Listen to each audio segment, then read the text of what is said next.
Tem talvez uma coisa que a gente possa discutir, é que nesse processo de reconstrução, de construção de uma indústria digital, né, de música digital, algumas possibilidades foram perdidas. Foi o que aconteceu ali na virada dos anos 90 para 2000.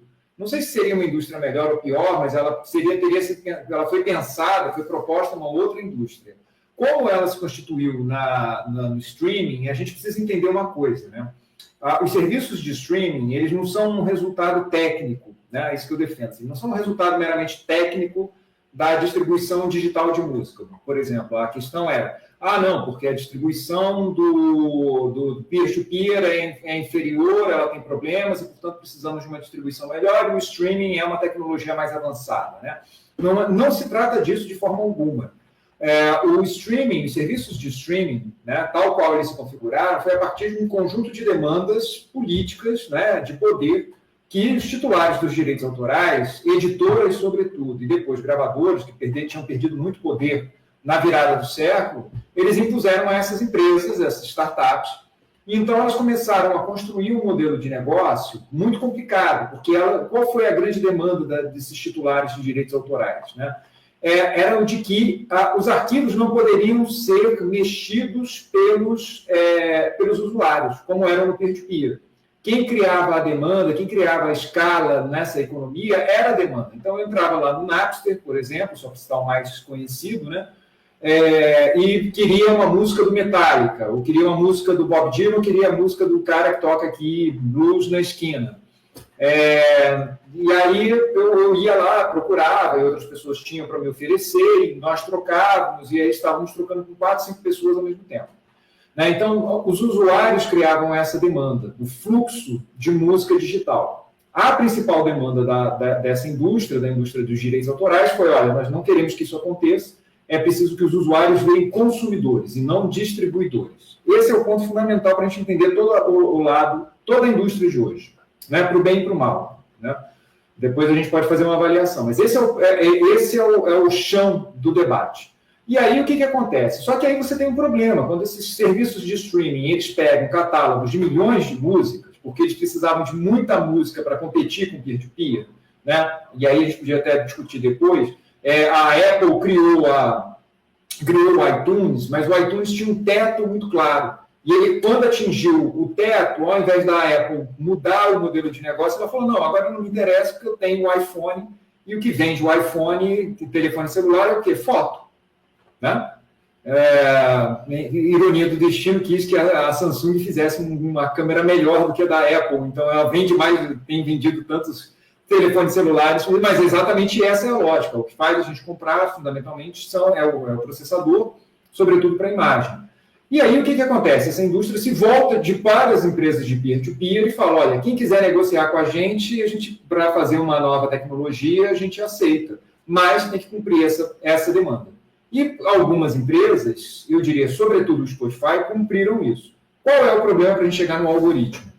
Tal qual a gente conhece hoje nos sistemas de recomendação. Você precisava criar algum mecanismo que gerasse o acesso, controlasse o acesso e o usufruto da música nesses ambientes digitais. E como as pessoas não podiam fazer isso, porque elas não podiam baixar a música entre si e compartilhar, se elas só entrassem nessas bibliotecas, nesses catálogos de milhões de músicas, elas iam ficar perdidas. Né? Pensem só, assim, você, sei lá, vai querer assinar uma mensalidade, digamos, qualquer uma dessas empresas. Aí você entra lá na Deezer, aí o cara te diz assim, não, aqui tem 100 milhões de músicas. A primeira pergunta que se faz, eu até fiz um texto sobre isso, quem escuta 100 milhões de músicas diferentes? Ninguém.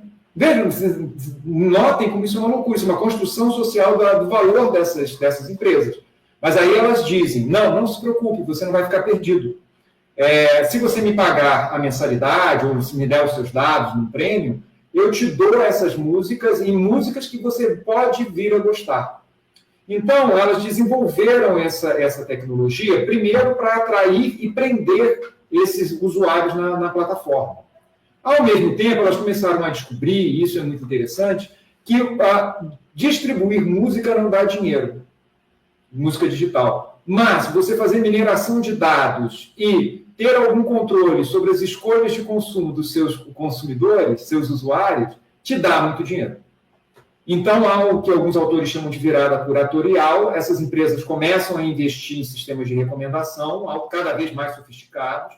Você teve ali na década de 2000, no final da década de 2000, dois sistemas altamente sofisticados, que era a Last FM e a Pandora, né, a Pandora Music, que mostraram que o caminho do negócio era esse. O Spotify, que vinha atrás, decidiu fazer o quê? Ao invés de desenvolver toda uma tecnologia, saiu comprando tudo quanto era startup de inteligência artificial de recomendação de conteúdos digitais. E fez a Discovery Weekly.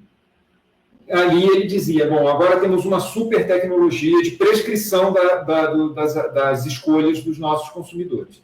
Então, para chegar à sua resposta o algoritmo ele tem um lado muito bom, porque ele, nesse excesso, né, de informação que a gente tem acesso, os milhões de músicas, ele vai te dar o acesso a essas músicas. Porque se você entrar lá na busca eu vou buscar a música de não sei o que do Roberto Carlos, provavelmente você não vai achar.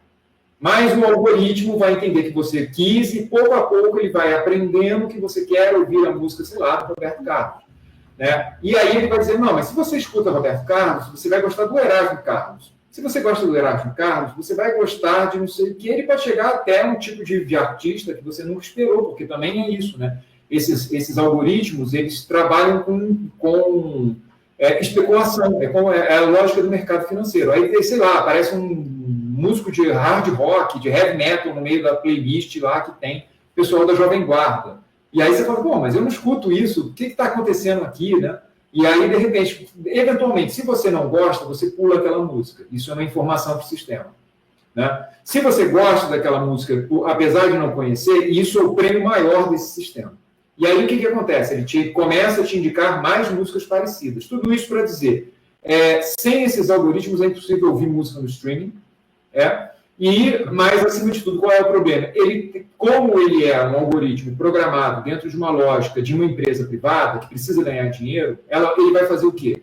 Construir câmaras de ecos ou filtro bolhas, aí, enfim, você pode usar o conceito que quiser. Mas uma câmara de eco, eu acho que para a música funciona melhor. Uma câmara de eco. Você vai ouvir, eu gosto de ouvir rock alternativo, americano dos anos 90. Aí você vai ouvir aquilo, depois ele vai te oferecer rock alternativo, no Brasil, na Suécia, sei lá, no Gabão, na Coreia do Sul, mas assim, é tudo rock alternativo, até que você fure uma bolha. Né? Nem sempre a média dos ouvintes fura essa bolha. Então você tem um lado positivo, que é realmente descobrir coisas que você não, como o Digão falou agora, nunca descobriria, você nunca escutaria, né? Sei lá, rock de banda da Suécia, de rock alternativo. Né? Mas, ao mesmo tempo, você tem um problema. É difícil você romper essas bolhas. Porque, apesar de ter 100 milhões de músicas, sei lá quantas tem hoje em dia, isso aumenta diariamente, de forma literal, você fica preso nas mesmas escolhas, mais ou menos sempre no mais do mesmo.